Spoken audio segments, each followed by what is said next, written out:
ప్రభాస్ గారితో మొత్తం through out ఇప్పుడు లాగా కాదు గానీ, అప్పుడు కొద్దిగా 50 రోజులు, 100 రోజులు అవును. ఆ మొమెంటం ఇంకా తగ్గిపోలా. తగ్గిపోలే. అవును. అప్పుడు అవును. బానే ఉండింది. అవును. ఆ టైంలో ఏమన్నా మీకొచ్చిన అప్రిషియేషన్ ప్రభాస్ గారు మిమ్మల్ని ఏమన్నా అడిగారా? అంటే మేము రోజు నేను షూటింగ్‌లో ఉండేవాడిని. హ్మ్. ఒక స్విట్జర్లాండ్ వెళ్ళేది తప్ప, స్విట్జర్లాండ్ ఎళ్ళేప్పుడు మొత్తం స్క్రిప్ట్ అంతా మేము ట్రిమ్ చేసేసి హ్మ్. పంపించాం. ఇంకే కరెక్షన్ లేకుండా. ఓకే. సో, ఇక్కడ చేసిన పార్ట్ అంతా నేను లొకేషన్‌లో ఉన్నాను. హ్మ్.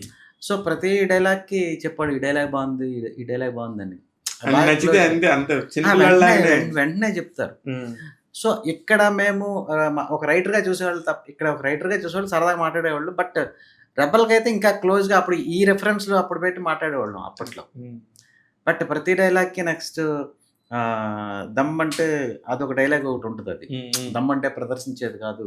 అవును. అది సిట్యుయేషన్ వచ్చినప్పుడు ఆటోమేటిక్‌గా రావాలి. ఆ డైలాగ్‌కి బాగా అప్రిషియేట్ చేశారు అప్పుడు. సో, ప్రభాస్ గారు అప్పుడు ఈ ఐస్ ఫైట్‌కి ఒక దానికి ఐస్ ఫైట్ అవును. దానికోటి ఆయనైతే డైరెక్టర్ గారికి చెప్పారు నేను లేనప్పుడు. హ్మ్. అది భలే ఏశారు అని చెప్పి. హ్మ్. అంటే యాక్చువల్‌గా ఏంటంటే, ఆ ఐస్ ఫైట్‌లో ఏమవుతదంటే, ఆ ఐస్ సీన్‌లో హ్మ్.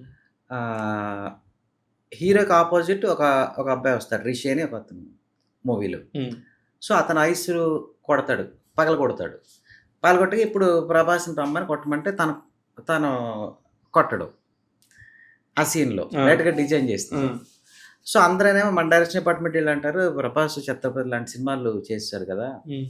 మరి ఇందులో ఐస్ కొట్టకపోతే అది ఫ్యాన్స్ గోల చేసేస్తారేమో." హ్మ్.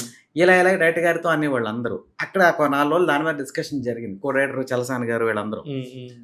సో, అయితే డైరెక్టర్ గారి ప్రకారం ఏంటంటే, ఇప్పుడు ఐస్ కొడితే అతను హీరో అయిపోతాడక్కడ. హ్మ్. హీరో అవ్వకూడదు. అవును. ఎందుకంటే ఎవడైతే అక్కడ కొట్టాడో అపోజిట్ ఆడే హీరో అవ్వాలి. దానికి ఒక కథ ఉంటది సినిమాలో. హ్మ్. సో, అంచేత ప్రభాస్‌ని నొక్కాలి అక్కడ తగ్గించాలని ఆయన ఉద్దేశం. సో, అప్పుడు నేను ఐడియా ఏం చెప్పానంటే, "ఓ పని చేద్దాం తర్వాత ఫైట్ ఉంది కదా! హ్మ్. ఇక్కడ ఒక ఐసే పెట్టాము. అక్కడ 2 ఐస్‌లు పెడదాం ఫైట్‌లో. హ్మ్. ఎవడో తీసుకెళ్తూ ఉంటాడు." హ్మ్. సో, జస్ట్ ప్రభాస్ చెయ్యి మిస్ అయ్యి తగిలింది. తగిలితే ఆ 2 ఐస్‌లు 4 ముక్కలయిపోయినాయి. అవును. అవును. ఇక్కడ మంచి కొట్టలేకపోయాడు. అవును. సో, అక్కడ అంటే సిక్కేదైనా కొట్టాడు. ఎక్కడ కొట్టాలో ఆ! అక్కడ కొట్టాడు కరెక్ట్‌గా. సో, అందుకే ఇతనేమంటాడంటే మన తండ్రి, హ్మ్. దమ్మన్నది ప్రదర్శించేది కాదు. సిట్యుయేషన్ బట్టి బయటకొస్తుంది. అక్కడ సిట్యుయేషన్ వచ్చింది కాబట్టి అక్కడ తీశాడు. సో, ఆ డైలాగ్ రావడానికి కారణం అదే. ఇంకోటేంటి ఐస్‌లో అన్నది అప్పుడు ఫైట్ మాస్టర్‌ని పిలిచి డైరెక్టర్ గారు ఆళ్ళు అది మాట్లాడి అందులో అది యాడ్ చేశారు.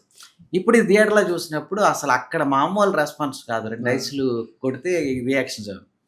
సో, అప్పుడు ఈ ప్రభాస్ గారు చెప్పారు, "డార్లింగ్ ఇది అదిరిపోయింది డైలాగు ఇది. హ్మ్.